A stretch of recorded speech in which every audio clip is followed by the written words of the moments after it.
Assalamualaikum warahmatullahi wabarakatuh.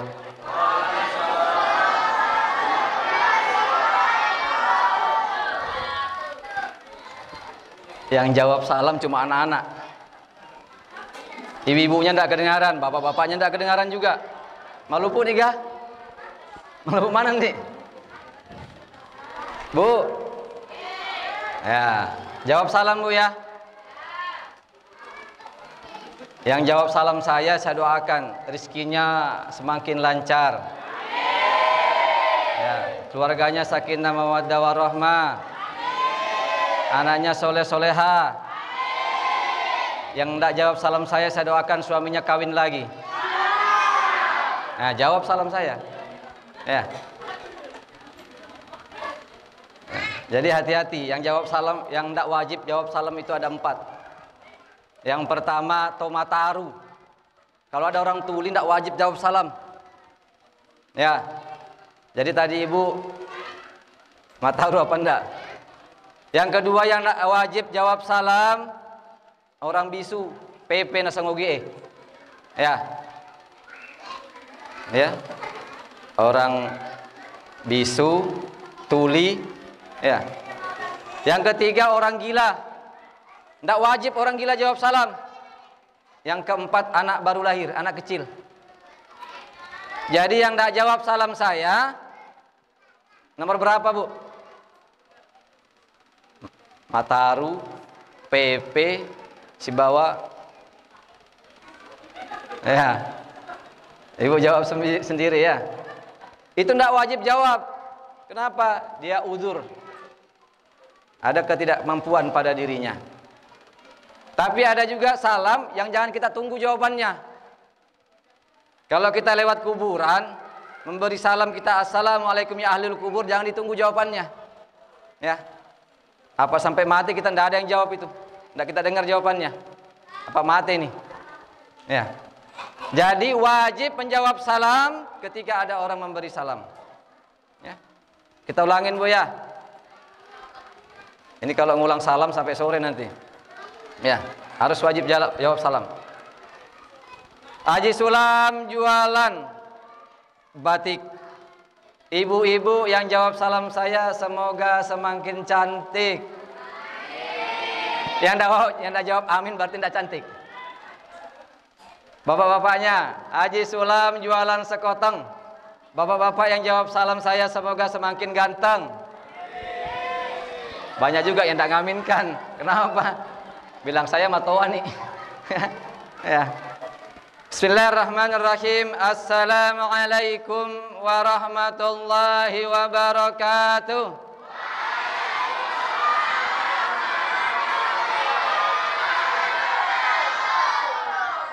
Yang paling nyaring ibunya takut suaminya kawin lagi.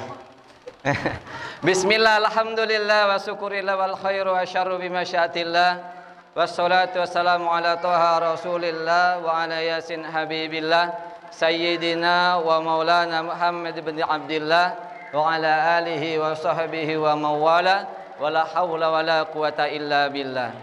Qalu subhanaka la ilma lana illa ma'allamtana innaka antal alimul hakim. Rabbi shrah li sadri wa yassir li amri wahlul 'uqdatam min lisani yafqahu qawli wasaddid lisani wahdi qalbi bihaqqi sayyidina Muhammadin sallallahu alaihi wasallam.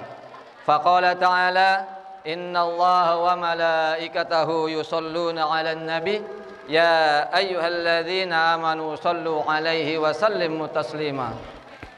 Allahumma shalli wa sallim ala sayyidina Muhammadin fil awwalin wa shalli wa sallim ala sayyidina Muhammadin fil akhirin wa shalli wa sallim ala sayyidina Muhammadin fil mursalin wa shalli wa sallim ala sayyidina Muhammadin fi nabiyyin wa salli wa sallim ala sayyidina Muhammadin fi kulli waqtil wahin wa salli wa sallim ala sayyidina Muhammadin fil mala'il a'la ila yaumiddin wa salli wa sallim ala sayyidina Muhammadin hatta tarisal ardu wa man 'alaiha wa anta khairul warithin. Allahumma salli wa sallim ala sayyidina Muhammadin miftahi babi rahmatillah adada ma fil ilmillah salatan wa salaman daimaini bidawami mulkillah wa ala alihi wa sahbihi amma ba'd. Yang saya muliakan dan dimuliakan Allah Subhanahu wa taala, seluruh anak cucu Nabi Muhammad sallallahu alaihi wasallam dimanapun beliau berada, baik itu para saripah, para habaib, Semoga beliau-beliau semuanya dipanjangkan umur oleh Allah Subhanahu wa taala, diluaskan rezekinya oleh Allah Subhanahu wa taala, dimudahkan segala urusannya, dikabulkan hajat-hajatnya, dan semoga selalu diberikan keistiqomahan agar terus dapat membimbing kita ke jalan yang diridhai oleh Allah Subhanahu wa taala sesuai dengan ajaran Nabi Muhammad SAW. Yang saya muliakan dan dimuliakan Allah Subhanahu wa taala, para sesepuh, tokoh agama, tokoh masyarakat, tokoh pemuda, wabil khusus, ada yang mewakili lurah di sini. Ya, instansi pemerintahan ada yang mewakili lurah? Tidak ada. Ya.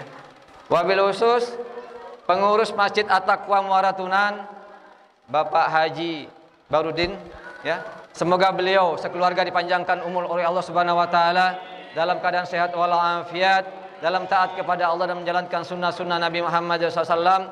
Semoga beliau sekeluarga diluaskan rezekinya oleh Allah Subhanahu wa taala, disembuhkan segala penyakit-penyakitnya bila ada yang sakit, dimudahkan segala urusannya dan dikabulkan hajat-hajatnya. Dan juga seluruh segenap panitia pelaksana peringatan Maulid Nabi besar Muhammad SAW pada siang hari ini. Karena berkat beliau semua kita bisa berkumpul di tempat ini dalam keadaan sehat walafiat, memperingati satu momentum yang mana ini momentum besar, akbar di muka bumi, sejarah paling akbar di muka bumi, yaitu kelahiran Nabi besar Muhammad sallallahu alaihi wasallam. Selawat berserta salam kita semoga selalu tercurahkan kehadiran Nabiullah baginda Rasul Muhammad SAW berserta keluarganya, sahabat-sahabatnya dan pengikutnya yang setia menjalankan sunnah-sunnah beliau sampai hari kiamat nanti. Hadirin wal hadirat yang dimuliakan Allah Subhanahu wa taala, setiap tahun kita peringati kelahiran Nabi Muhammad SAW. Kenapa hanya kelahirannya saja? Ada pernah memperingati kematian Rasulullah SAW? Kematian Rasulullah SAW tidak pernah diperingati. Kenapa? Rasulullah SAW tidak pernah mati. Zohirnya saja yang mati, sampai hari kiamat nanti Rasulullah SAW tetap nyata. Apa yang nyata dalam kehidupan ini? Pertama, Islam. Nih, luar biasa. Kita tidak mengenal Islam kalau tidak karena Nabi Muhammad SAW. Dari mana tahu Islam kita? Dari mana kita kenal Tuhan? Tahu Allah Subhanahu wa taala kalau tidak ada Nabi Muhammad sallallahu alaihi wasallam. Coba. Jadi kita tak kenal Tuhan, Pak, Bu, ya. Kita tidak tahu Islam itu apa kalau tidak ada Nabi Muhammad SAW. Makanya kenapa seluruh dunia memperingati kelahiran Nabi besar Muhammad SAW? Salah satu bentuk kesyukurannya, salah satu bentuk terima kasihnya kepada Nabi Muhammad SAW, karena berkat beliau kita semua mengenal yang namanya Islam, tahu Allah siapa itu Allah, siapa Tuhan kita yang sebenarnya. Ya. Hadirin wal hadirat yang dimuliakan Allah Subhanahu wa taala. Bu, sayang enggak sama anaknya? Sayang. Waktu ibu mau melahirkan, ketika sudah keluar ini anak dengan selamat, gembira tidak? Senang tidak? Pasti semua senang. Kita yang punya anak saja, ya, ketika kita mengandung 9 bulan lebih, begitu kita melahirkan selamat, luar biasa senangnya. Padahal minta maaf Bu ya Pak, belum tentu anak kita bisa membuat manfaat baik buat diri kita. Coba, kita senang bangga anak kita lahir, padahal anak kita belum tentu bisa membuat kita bahagia. Ya, anak kita lahir, ini belum ada jaminan kalau anak kita bisa buat kita bahagia. Siapa yang jamin? Tidak ada. Tapi kelahiran Nabi Muhammad SAW sudah menjamin kita bisa bahagia di dunia, lebih-lebih di akhirat kelak. Sudah ada jaminan itu. Ya. Anak kita bagaimana? Ya. Lahir belum tentu ada jaminannya. Makanya di detik-detik kelahiran Nabi Muhammad SAW, semua alam semesta bergembira. Baik itu manusia, hewan, tumbuh-tumbuhan, gunung, langit, para malaikat tumpah ruah turun ke bumi saat hendak dilahirkannya Nabi Muhammad SAW. Jadi bumi ini, Bapak Ibu yang dimuliakan Allah Subhanahu wa taala, ketika Nabi Muhammad sallallahu alaihi wasallam hendak dilahirkan ke muka bumi, semua malaikat turun ke muka bumi ingin menyaksikan kelahiran manusia yang paling dimuliakan oleh Allah Subhanahu wa taala, manusia yang diagungkan oleh Allah Subhanahu wa taala. Coba, malaikat, pohon, semua hewan senang, bergembira karena akan lahirnya manusia pilihan Allah Subhanahu wa taala. Kenapa kita tidak senang? Ya. Ketika sampai waktunya bulan dan tanggal kelahiran Nabi Muhammad SAW, kita biasa-biasa saja. Ya. Jadi kalau masuk Rabiul Awal jangan biasa-biasa saja. Agungkan bulan Rabiul Awal ini. Apalagi kena hari Senin. Ya. Rasul Muhammad SAW, nih luar biasa. Kelahiran beliau disambut dengan seluruh makhluk ciptaan Allah Subhanahu wa taala. Semuanya bergembira. Tapi ada satu makhluk yang tidak senang. Ada satu makhluk yang tidak senang ketika Nabi Muhammad SAW hendak dilahirkan. Ayo anak-anakku, siapa makhluk yang tidak senang ketika Nabi Muhammad SAW hendak dilahirkan? Angkat tangan ke sini. Jawabnya benar, Bapak kasih uang. Cepat. Bapak kasih uang. Siapa yang tidak senang ketika Nabi Muhammad SAW hendak dilahirkan? Ayo ke sini, Bapak kasih uang. Cepat. Maju ke sini. Siapa makhluk yang tidak senang ketika Nabi Muhammad SAW hendak dilahirkan? Ke sini. Siapa yang tahu, anak-anakku? Satu orang maju. Hadirin wal hadirat yang dimuliakan Allah Subhanahu wa taala, ketika Nabi Muhammad SAW hendak dilahirkan, ada satu api yang ribuan tahun tidak pernah mati. Ini apinya umat Majusi. Ini disembah orang-orang Majusi. Pada saat hendak melahirkan, hendak lahir Nabi Muhammad SAW di muka bumi, api ini tiba-tiba padam. Kenapa padam? Tidak mampu menahan cahaya Nabi Muhammad SAW. Coba, ya. Tapi iblis tidak tinggal diam. Iblis ini masih turun naik langit bumi, dan dia perintahkan semua bala tentaranya untuk mengganggu orang-orang yang gembira ketika Nabi Muhammad SAW hendak dilahirkan. Ayo anak-anakku, pertanyaan lagi. Dengarkan baik-baik. Kalau tadi iblis, sekarang siapa bala tentaranya iblis? Diriwayatkan bahwasannya Sayyidina Abbas bermimpi pada suatu malam, ya, Abu Lahab ini disiksa dalam nerakanya Allah Subhanahu wa taala. Namun setiap hari Senin Abu Lahab dihentikan siksanya oleh Allah Subhanahu wa taala dan diganti rahmat oleh Allah Subhanahu wa taala. Jari jemarinya Abu Lahab bisa mengeluarkan air dan lalu diminum oleh Abu Lahab setiap hari Senin. Makanya tanya Sayyidina Abbas, wahai Abu Lahab, kenapa Allah Subhanahu wa taala hentikan siksamu setiap hari Senin dan diganti rahmat? Jari jemarimu bisa mengeluarkan air dan engkau bisa nikmatinya. Maka apa kata Abu Lahab? Wahai Abbas, saksikanlah ketika saya hidup di dunia, ketika Muhammad hendak lahir sallallahu alaihi wasallam, saya bergembira dan saya punya budak namanya Suwaibah. Suwaibah ini memberi kabar kepada saya bahwasannya ponakan saya hendak lahir. Saya saking gembiranya saya bebaskan budak saya bernama Suwaibah. Maka saat itulah saya diberi rahmat oleh Allah Subhanahu wa taala karena saya gembira dengan lahirnya Muhammad sallallahu alaihi wasallam. Jadi Abu Lahab gembira, orang yang pertama kali gembira. Namun dia tidak beriman kepada Allah Subhanahu wa taala, tidak mau mengikuti Nabi Muhammad SAW. Nah, jadi lain. Siapa bala tentaranya? Iblis. Tidak ada yang tahu. Masuk lagi uangnya Ustadz ini. Ya. Hah? Tidak ada yang tahu. Maju, yang tahu maju. Udah, langsung aja Ustadz jawab sendiri. Bala tentaranya iblis ini adalah setan. Jadi iblis perintahkan semua setan untuk turun menggoda semua makhluk yang bergembira menyambut kelahiran Nabi Muhammad SAW.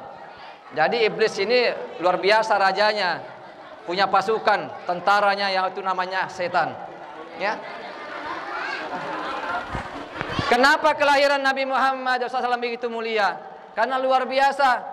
Suatu ketika Nabi Muhammad SAW bertanya kepada iblis. Ini perhatikan Bu, Pak. Nabi Muhammad SAW bertanya, wahai iblis, siapakah di muka bumi ini yang paling engkau benci? Jadi iblis ditanya oleh Rasulullah SAW, siapa wahai iblis yang paling engkau benci di muka bumi ini?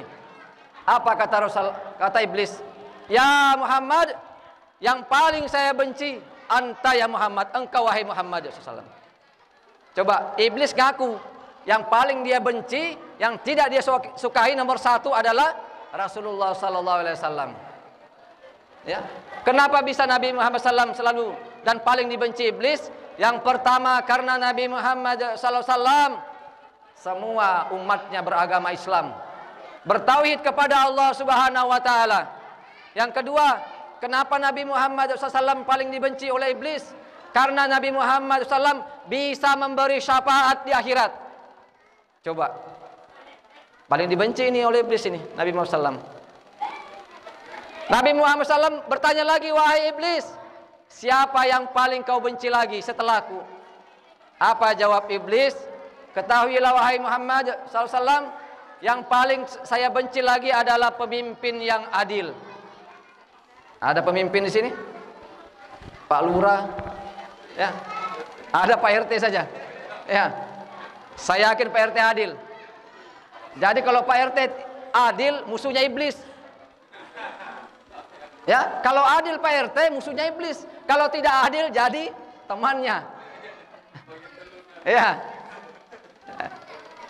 Jadi yang kedua kata iblis, yang paling saya benci pemimpin yang adil. Saya paling benci dengan pemimpin yang adil itu. Kenapa? Selalu membuat sejahtera, bahagia orang. Siapa lagi yang paling dibenci oleh iblis? Pedagang yang jujur. Coba kalau ada sini pedagang, penjual, ya, jujur, musuhnya iblis. Ya. Jadi kita harus jadi musuhnya iblis, jangan jadi kawannya iblis. Ya. Ya, Bu. Ada pedagang di sini? Ada pedagang? Pedagang yang jujur, ini musuhnya iblis.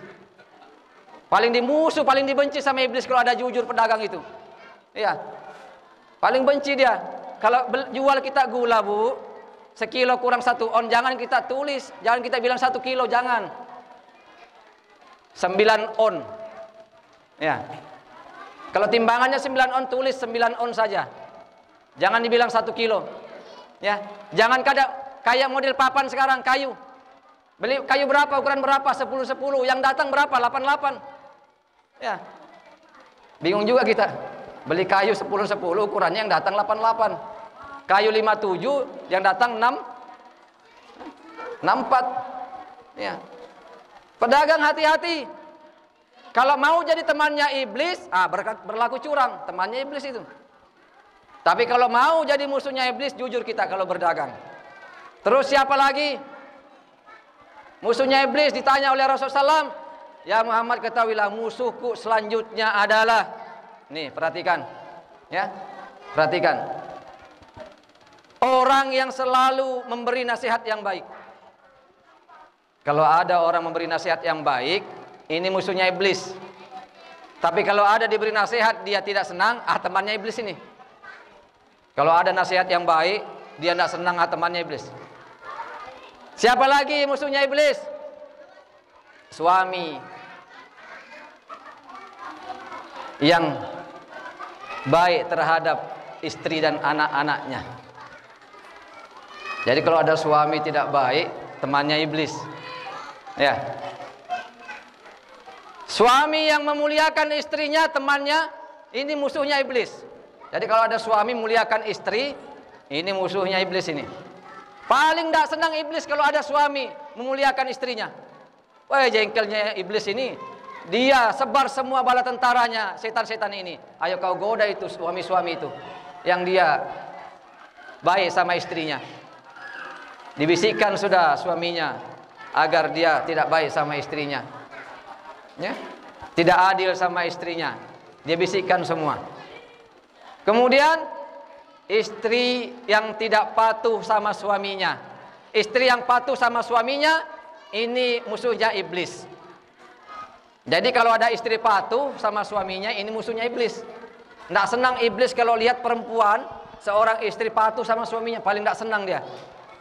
Paling jengkel ini iblis. Pokoknya digoda terus itu seorang perempuan kalau ada patuh sama suaminya. Hadirin wal hadirat yang dimuliakan Allah Subhanahu wa taala, kelahiran Nabi Muhammad SAW ini luar biasa.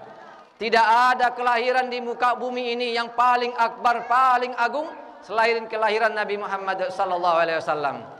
Makanya minta maaf orang-orang tuaku yang ada yang biasa baca maulid, baca lagi maulid berjanji. Di situ banyak sekali sejarah-sejarah hidup Rasulullah SAW. Kenapa kita malas baca sejarah hidup Rasulullah SAW? Padahal nih minta maaf, ya. Allah Subhanahu wa taala berfirman di dalam Al-Qur'an, "Wa kullan naqussu 'alaika min amba'ir rusul ma nuthabbitu bihi fuadak."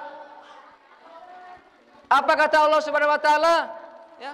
Wa kullan naqussu 'alaika min amba'ir rusul.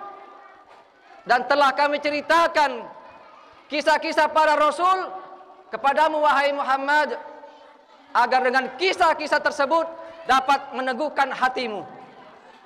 Pertanyaannya, Allah saja menceritakan nabi-nabi terdahulu. Sekarang kita baca Al-Berjanji, kita baca riwayat sejarah hidupnya Rasulullah SAW, kita tidak mau. Bahkan ada yang berani membid'ahkannya, menyalahkannya. Allah saja menceritakan dalam Al-Quran nabi-nabi terdahulu, sementara nabi-nabi terdahulu tidak dapat memberi syafaat. Coba. Dan nabi-nabi terdahulu tidak akan ada kalau tidak ada Nabi Muhammad sallallahu alaihi wasallam.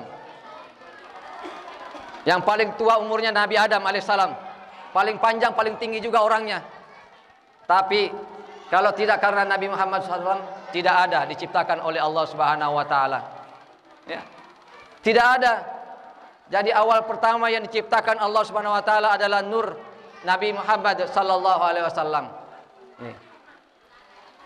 Suatu ketika Nabi Adam alaihissalam, ya, ini minta maaf, ada di dalam kitab Injil Barnabas. Dalam kitab Injil Barnabas ayat 39 dijelaskan ketika Nabi Adam alaihissalam turun ke bumi, dia melihat ke langit, kemudian dia lihat kalimat La ilaha illallah Muhammad Rasulullah. Maka Nabi Adam bertanya, "Ya Allah, siapa sebenarnya Muhammad tersebut?"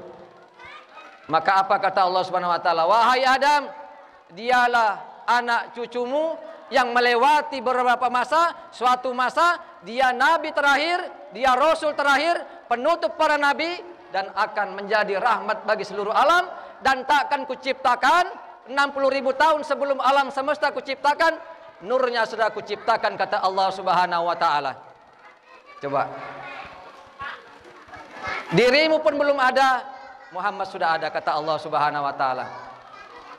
Coba luar biasanya Nabi Muhammad SAW. Belum ada alam semesta, sudah diciptakannya nur Nabi Muhammad SAW terlebih dahulu oleh Allah Subhanahu wa taala. Ya. Hadirin wa hadirat yang dimuliakan Allah Subhanahu wa taala, pantaslah kita sebagai umat Nabi Muhammad SAW memuliakan setiap kelahiran Nabi Muhammad SAW. Kenapa? Salah satu bentuk syukur kita, terima kasih kita kepada Nabi Muhammad SAW. Ya. Makanya kalau baca maulid, baca lagi. Jangan berhenti baca maulid Al-Berjanji. Itu sejarah hidup Rasulullah SAW. Allah saja menceritakan nabi-nabi terdahulu di Al-Quran. Padahal Al-Quran ini takkan ada kalau tidak ada Nabi Muhammad SAW. Ya. Makanya kenapa Rasulullah SAW setiap hari Senin dia berpuasa? Sahabat tanya, "Ya Rasulullah, kenapa setiap hari Senin engkau puasa?" Ketahuilah, setiap hari Senin, kenapa saya berpuasa? Hari itu saya dilahirkan oleh Allah Subhanahu wa taala. Hari itu pula saya menerima wahyu. Coba, Rasulullah memperingati setiap hari lahirnya, bahkan hari lahirnya diperingati terus dengan cara dia berpuasa setiap hari Senin. Kita setahun sekali kadang tidak mau. Coba lihat luar biasa keberkahannya, ya. Kita bisa kumpul sama-sama. Mana yang bid'ah di sini? Tadi baca Quran, ya. Luar biasa kita berselawat. Makanya ibu-ibu, Bu, Pak, Rasulullah SAW bersabda, ini dengar. Kalau ibu tidak hafal jangan kita bicara. Kata Rasulullah SAW, barang siapa yang duduk dalam satu majelis, kemudian dia berbicara, ya, dia berbicara dalam majelis tersebut, dan sebelum dia tinggalkan tempatnya atau majelis tersebut, dia membaca doa, Subhanakallahumma wa bihamdika, asyhadu an la ilaha illa anta, astaghfiruka wa atubu ilaik. Ya, hafal Bu doanya, Bu? Hafal enggak doanya? Kalau ibu enggak hafal doa ini, jangan bicara, Bu. Barang siapa yang berbicara dalam satu majelis dan tidak berdoa seperti doa yang tadi, maka dia pulang membawa dosa di hadapan Allah Subhanahu wa taala. Namanya doa kafaratul majelis. Ya. Hadirin wal hadirat yang dimuliakan Allah Subhanahu wa taala, kelahiran Nabi Muhammad SAW ini bawa rahmat bagi seluruh alam. Allah Subhanahu wa taala berfirman, "Wa ma arsalnaka illa rahmatan lil alamin." Ya. Dan engkau kuciptakan hanya satu tujuannya, untuk rahmat bagi seluruh alam. Ya. Makanya alam semesta ini termasuk diri kita ini miliknya Rasulullah SAW. Kenapa? Kalau tidak karena Rasulullah SAW kita tidak ada. Ya. Tidak diciptakan alam semesta ini kalau tidak karena Nabi Muhammad SAW. Ya. Makanya dalam kitab Hawashi Sya'rani, ya, Pihbutal Mustad ini diterangkan, laulaka ya Muhammad, kalau tidak karena engkau tidak kuciptakan semua apa-apa yang ada di muka bumi ini. Tidak diciptakan. Ya. Kata Allah Subhanahu wa taala, kalau tidak karenamu wahai Muhammad, tidak kuciptakan alam semua, alam semesta ini. Rasulullah bertanya, kalau alam semesta ini kau ciptakan untukku, ya Allah, man ana ya Rabb? Lalu saya ini, aku ini untuk siapa kau ciptakan? Ya, makanya kata Allah Subhanahu wa taala dijawab. Ya. Kata Allah Subhanahu wa taala, ad-daliya ya habibi. Engkau kuciptakan khusus untuk saya, wahai kekasihku Muhammad SAW. Jadi Rasulullah SAW diciptakan untuk Allah Subhanahu wa taala. Khusus. Untuk apa? Untuk menghibur Allah Subhanahu wa taala. Ya. Kalaupun seluruh dunia tidak bertauhid, tidak beribadah, tidak menjalankan perintah Allah Subhanahu wa taala, cukup satu penyenangnya Allah Subhanahu wa taala, yaitu Nabi Muhammad sallallahu alaihi wasallam. Cukup sudah. Apa kita dilihat oleh Allah Subhanahu wa taala? Tidak. Kalau kita tidak melaksanakan perintahnya. Kemudian Allah Subhanahu wa taala bertanya, ya. Waliman ana ya Muhammad? Lalu saya ini untuk siapa? Aku ini untuk siapa wahai Muhammad? Alam semesta diciptakan untuk Nabi Muhammad SAW. Nabi Muhammad SAW diciptakan untuk Allah Subhanahu wa taala. Allah bertanya sama Nabi Muhammad SAW, aku untuk siapa wahai Muhammad? Ini yang tanya Allah, yang ciptakan Rasulullah SAW. Yang jelas Rasulullah SAW tidak bisa jawab. Maka apa kata Rasulullah SAW? Tidak bisa jawab Rasulullah. Allah yang lebih tahu, saya tidak tahu. Ya. Allah kemudian jawab sendiri pertanyaannya. Ketahuilah wahai Muhammad, aku ini untuk semua siapa saja yang berselawat kepadamu. Coba. Allah bertanya kepada Nabi Muhammad SAW, aku untuk siapa? Maka Allah jawab sendiri, aku ini untuk semua siapapun yang berselawat kepadamu. Makanya hadirin wal hadirat yang dimuliakan Allah Subhanahu wa taala, kenapa Allah Subhanahu wa taala berselawat kepada Nabi Muhammad SAW? Karena memang umat Nabi Muhammad SAW yang berselawat ini langsung di sisi Allah Subhanahu wa taala. Bu, Pak. Halo. Halo. Hei Bu. Jam berapa sudah ini? Malu pun nih kah? Jam 2 lewat. Ya. Jam 2 lewat. Ya. Bu. Masih bisa dilanjut? Udah bisa. Kita tutup doa. Lanjut apa? Sudah? Kalau lanjut didengarkan. Ya. Kalau lanjut didengarkan. Sebentar lagi ya. Enggak usah lama-lama, ya. Kelahiran Nabi Muhammad SAW begitu mulia, begitu agung. Karena sudah jelas setiap apa yang kita lakukan untuk Rasulullah SAW ini akan dibalas oleh Allah Subhanahu wa taala. Bu, siapa yang sudah haji ibu-ibunya? Bu, ibu-ibu yang sudah haji siapa? Ibu-ibu yang sudah haji, ibu-ibunya. Ibu-ibu yang sudah haji? Ya. Haji ini perintah Allah Subhanahu wa taala bagi yang mampu. Pernah dengar Allah Subhanahu wa taala naik haji? Pernah? Allah Subhanahu wa taala perintahkan kita untuk naik haji bagi yang mampu, tapi tidak ada dalil menyatakan Allah Subhanahu wa taala naik haji. Allah Subhanahu wa taala perintahkan kita sholat 5 waktu, tidak ada dalil yang menyatakan Allah Subhanahu wa taala sholat 5 waktu. Allah Subhanahu wa taala perintahkan kita berpuasa wajib di bulan suci Ramadan, tidak ada dalil yang menyatakan Allah Subhanahu wa taala berpuasa. Allah Subhanahu wa taala perintahkan kita mengeluarkan zakat fitrah, tidak ada dalil yang menyatakan Allah Subhanahu wa taala mengeluarkan zakat fitrah. Allah Subhanahu wa taala menyuruh kita bersedekah, tidak ada dalil Allah Subhanahu wa taala bersedekah. Tapi ketika Allah Subhanahu wa taala memerintahkan agar kita berselawat kepada Nabi Muhammad sallallahu alaihi wasallam, yang contohkan ini Allah dulu. Coba, luar biasanya. Allah perintahkan kita berselawat, yang contohkan ini Allah langsung. Ya. Dalilnya innallaha wa malaikatahu yusholluna 'alan nabi ya ayyuhalladzina amanu shollu 'alaihi wa sallimu taslima. Ini dalilnya. Ya. Dalil selawat, perintah selawat ini dalilnya. Sesungguhnya Allah dan malaikat-malaikatnya berselawat kepada Nabi Muhammad sallallahu alaihi wasallam. Hai orang-orang yang beriman, berselawatlah kepada nabimu dan ucapkanlah salam kepadanya. Coba. Jadi yang contohkan selawat ini Allah langsung. Luar biasanya, ya. Sampai kapan Allah berselawat?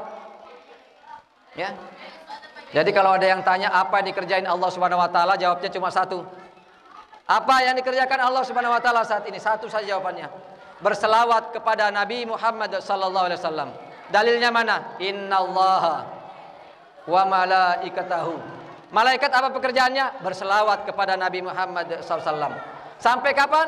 Sampai semua alam semesta dihancurkan oleh Allah Subhanahu wa taala, Allah Subhanahu wa taala tetap berselawat kepada Nabi Muhammad sallallahu alaihi wasallam. Jadi jangan anggap remeh selawat. Semua perintah kita kerjakan belum ada contoh, tapi selawat dicontohkan langsung oleh Allah Subhanahu wa taala. Makanya Bu,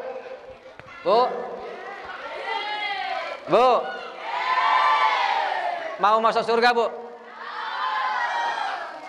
Betul Bu? Pilihannya syaratnya ada 3. Ya, syaratnya ada 3 kalau mau masuk surga. Nah, siapa seorang istri mengizinkan suaminya kawin lagi. Nggak mau Bu? Kalau tidak mau taat sama suami. Ya. Jadi seorang istri, ini dengarkan, seorang istri, kalau suami surganya terdapat pada kedua orang tuanya. Jadi kalau ada istri yang melarang suaminya untuk bakti sama kedua orang tuanya, minta maaf, ini istri yang menjerumuskan suaminya untuk masuk nerakanya Allah Subhanahu wa taala. Kalau ada suami yang mau bakti sama orang tuanya, dilarang oleh istrinya, maka istrinya yang bawa suaminya ke nerakanya Allah Subhanahu wa taala. Karena suaminya, surganya suaminya terdapat sama kedua orang tuanya. Hah, ada ibu-ibu bilang Jadi hati-hati Bu ya. Surganya suami ada sama kedua orang tuanya sendiri. Surganya istri ada sama suaminya. Terletak di suaminya surganya istri. Ya. Ketika sudah ijab kabul, saya terima nikahnya Fulana binti Fulan, maka semua saat itu ibu terlepas dari kedua orang tuanya, yang menjadi tanggung jawabnya, kewajibannya semua jatuh pada suaminya. Coba. Jadi kalau ibu mau masuk surga, taat sama suami, selagi suami tidak memerintahkan hal yang buruk. Kalau ada suami memerintahkan yang baik, kerjakan. Jadi ibu ada kisah Bu, ya, tolong, ya. Zaman Rasulullah Sallallahu Alaihi Wasallam ada seorang wanita, dia diingatkan, disampaikan oleh suaminya, suaminya hendak pergi berperang fisabilillah bersama dengan Rasulullah SAW. Ya. Kata sang suami, wahai istriku, ketika saya berangkat perang fisabilillah, membela agama Allah Subhanahu wa taala, jangan sekali-sekali engkau keluar dari rumah sebelum saya datang dari perang fisabilillah. Coba, ini pesannya suaminya. Maka singkat cerita, ibunya sakit. Ibunya sakit di beda tempat, beda wilayah. Datang utusan, wahai ibu, orang tuamu sakit keras. Cobalah kau tengok. Apa kata sang ibu tadi? Wahai utusan, sampaikan minta maafku, salamku kepada ibuku. Bahwasannya saya menjalankan amanah suami saya tidak boleh keluar sebelum suami saya datang. Oke, balik ini utusan. Balik utusan, beberapa hari, 3 hari kemudian, 4 hari kemudian dalam riwayat, kembali lagi utusan ini ke rumah ibu tadi. Wahai ibu, orang tua ibu sudah menjelang sakaratul maut. Siapa tahu ibu ingin melihatnya yang terakhir kalinya sebelum dia dipanggil oleh Allah Subhanahu wa taala. Wahai utusan, saya menjalankan amanah dari suami saya. Saya tidak boleh keluar rumah sebelum suami saya datang. Kembali lagi utusan. Sudah lama, datang lagi ini utusan. Wahai ibu, orang tua anda sudah meninggal dunia. Sebelum dikuburkan, apakah engkau ingin melihat yang terakhir kalinya? Apa kata sang ibu tadi? Wahai utusan, kembali kau sampaikan maaf saya untuk kepada semua yang menghadiri pemakaman orang tua saya. Saya tidak mau menyalahi janji amanah dari suami saya. Saya tidak boleh keluar rumah sebelum suami saya datang. Lalu singkat cerita, ibu ini dikuburkan. Semua yang mengetahui peristiwa ini, ketika Rasulullah SAW ada diadukan, ya Rasulullah, ada seorang perempuan, ibunya sakit keras sampai meninggal dunia, tidak mau dijenguknya. Ibu dengar ini Bu, mulai sakitnya sampai meninggal dunia tidak mau dijenguk ini ibunya. Kenapa bisa? Dia menjalankan amanah dari suaminya, ikut perang fisabilillah dengan amanah. Sebelum saya pulang engkau tidak boleh keluar rumah. Coba, apa kata Rasulullah SAW? Ketahuilah kalian semua, ibu ini diampuni dosanya oleh Allah Subhanahu wa taala karena taatnya, patuhnya sama suaminya. Coba, kalau kita mungkin sudah marah-marah kalau ada lihat seperti itu ya. Ibunya diampuni oleh Allah Subhanahu wa taala karena anaknya patuh taat sama suaminya. Ya. Coba. Karena surganya istri terletak pada suami. Ya. Banyak juga tuh istri yang minta maaf, bawa suaminya ke neraka. Ya.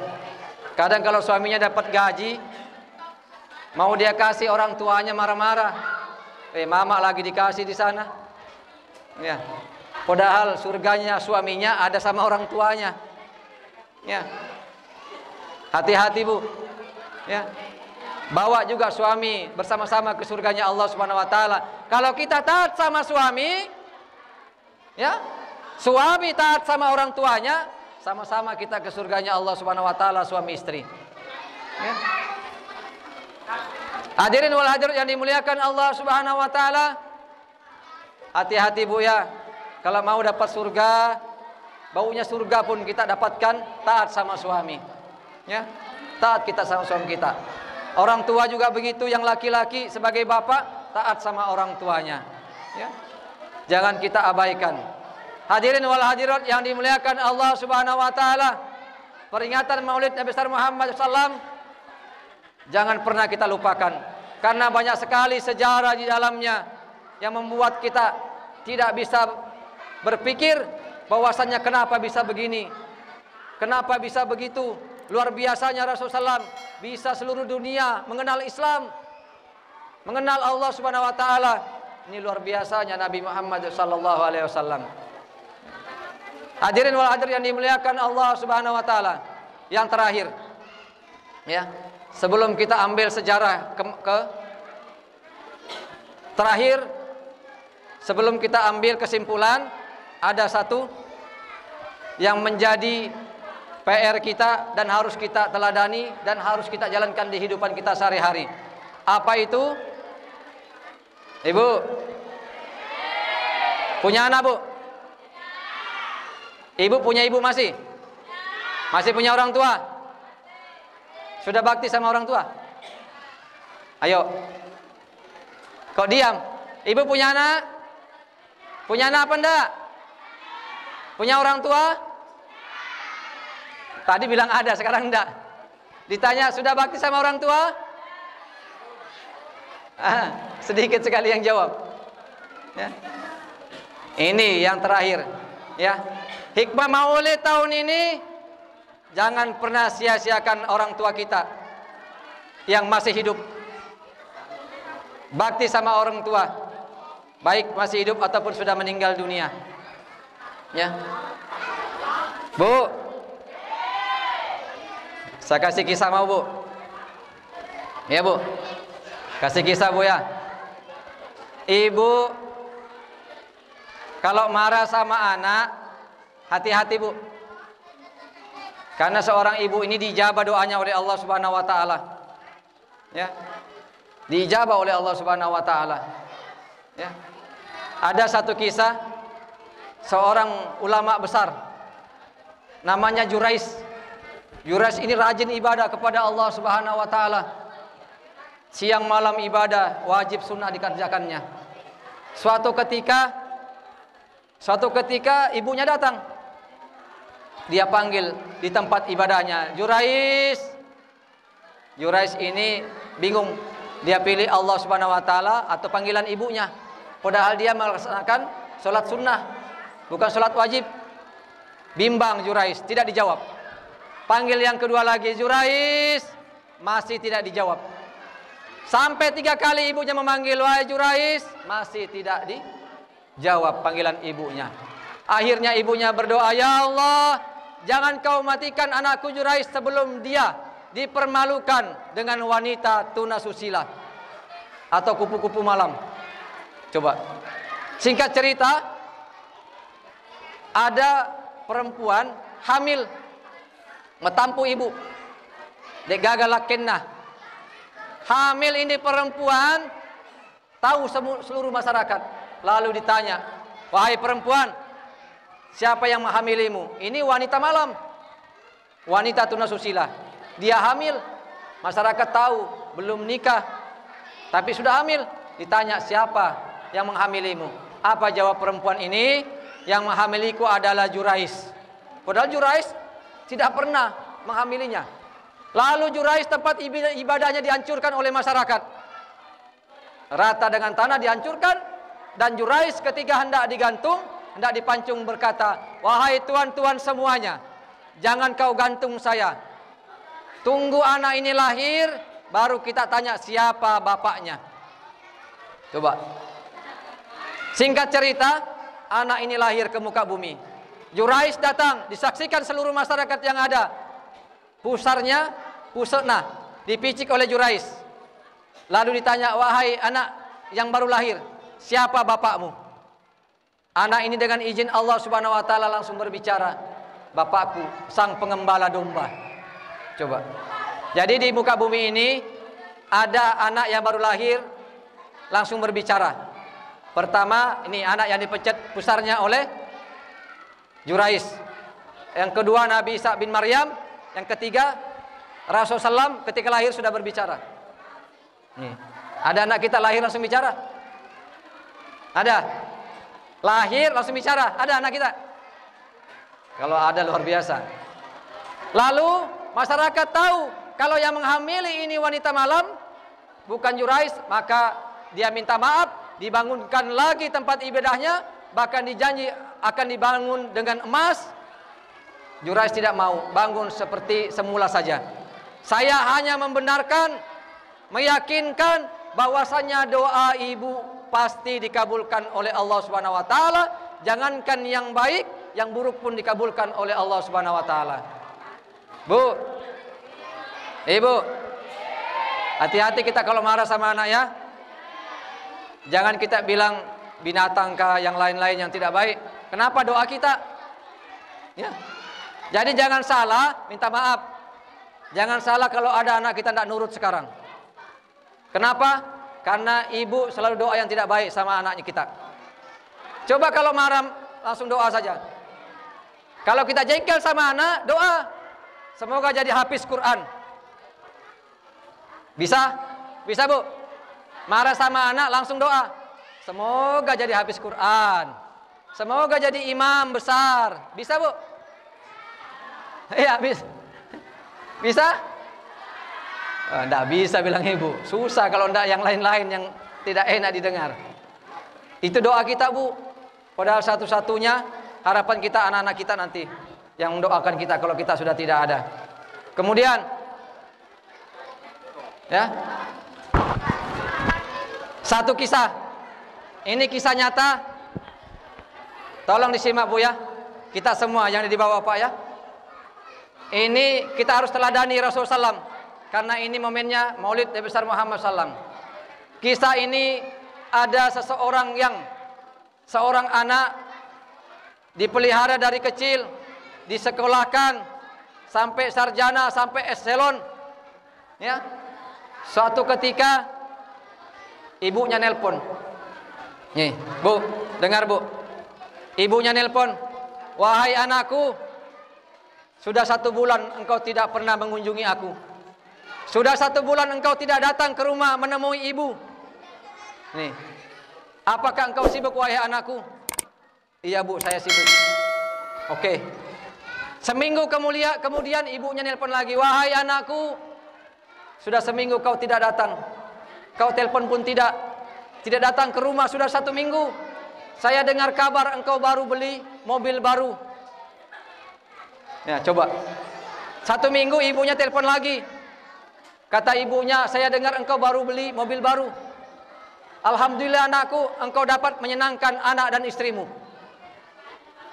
Seminggu ibunya telepon lagi, "Wahai anakku, sudah seminggu kau tidak ada lagi datang-datang ke rumah ibu.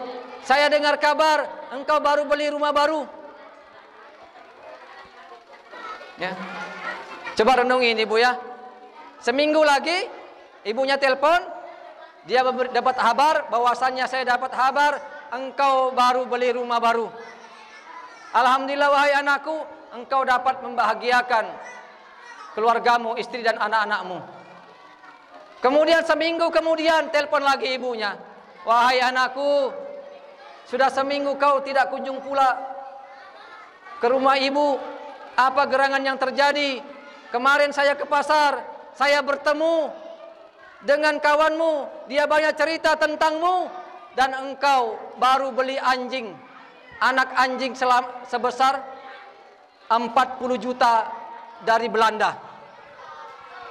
Coba. "Saya dapat kabar, wahai anakku, di pasar saya bertemu dengan temanmu, dia banyak cerita tentangmu, bahwasanya engkau baru beli anak anjing seharga 40 juta dari Belanda. Anakku dengar, ini pesan ibu terakhir kalinya. Ini pesan ibu terakhir kalinya. Seandainya Allah Subhanahu wa taala mengizinkan saya lahir ke muka bumi ini untuk yang kedua kalinya, saya tidak mau lahir menjadi manusia, menjadi ibu.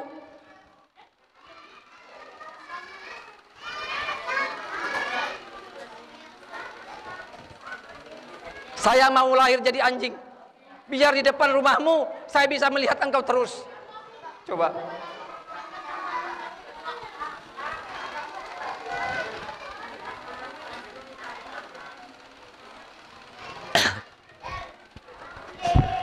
Seorang ibu sakit hati, anaknya tidak pernah kunjung datang, ya, bahkan dia beli anjing untuk piara, untuk jaga rumahnya. Setiap hari anjingnya dimandikan, diberi makan.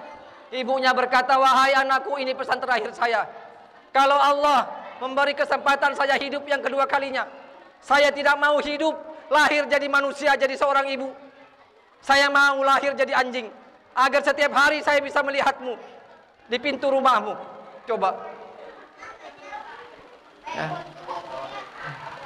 Bagaimana kita sama orang tua kita? Bakti kita sama orang tua bagaimana? Kalau kita tidak bisa bikin senang orang tua kita, jangan bikin dia nangis, jangan bikin dia susah. 9 bulan kita dikandung, 2 tahun kita disusui. Walau habis harta kita untuk kedua orang tua kita, tidak bisa membalas air susu setetes pun. Kita akan dibalas sama anak kita nanti kalau begini. Kita lebih memuliakan orang lain daripada orang tua kita sendiri. Orang yang bakti sama orang tuanya dimuliakan oleh Allah Subhanahu wa taala, akan mendapatkan syafaat Nabi Muhammad SAW. Jangan abaikan orang tua kita yang masih hidup saat ini. Ayo, jangan sia-siakan.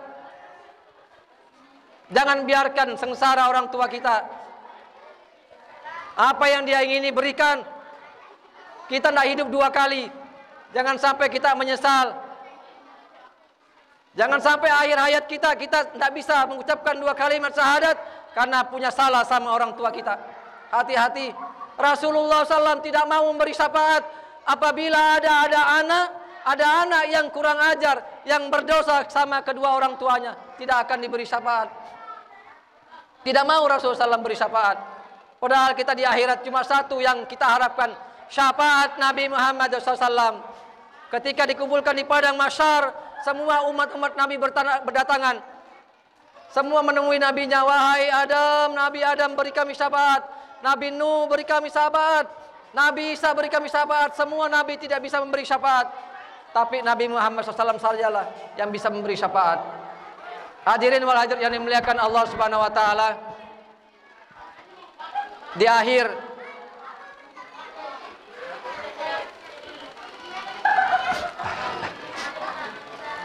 tauhiyah saya ada beberapa poin yang harus kita ingat baik-baik. Yang pertama, jangan pernah lupakan berselawat kepada Nabi Muhammad SAW. Yang kedua, jalankan semua perintah Allah Subhanahu wa taala, jauhi larangannya. Yang ketiga, ini yang harus kita tanamkan. Ayo bakti kita sama orang tua kita. Apabila orang tua kita masih hidup, jangan sia-siakan. Kalau dia sudah meninggal dunia, banyak-banyak kirim doa, bersedekah atas namanya. Yang terakhir, yang keempat, ayo jadi seorang istri taat sama suami. Seorang suami harus bakti sama orang tuanya. Kalau kita ingin mendapatkan syafaat Nabi Muhammad SAW. Hadirin wal hadirat yang dimuliakan Allah Subhanahu wa taala, mungkin ini yang bisa saya sampaikan. Kurang lebihnya mohon maaf yang sebesar-besarnya. Akhirul kalam billahi taufiq wal hidayah. Wassalamualaikum warahmatullahi wabarakatuh.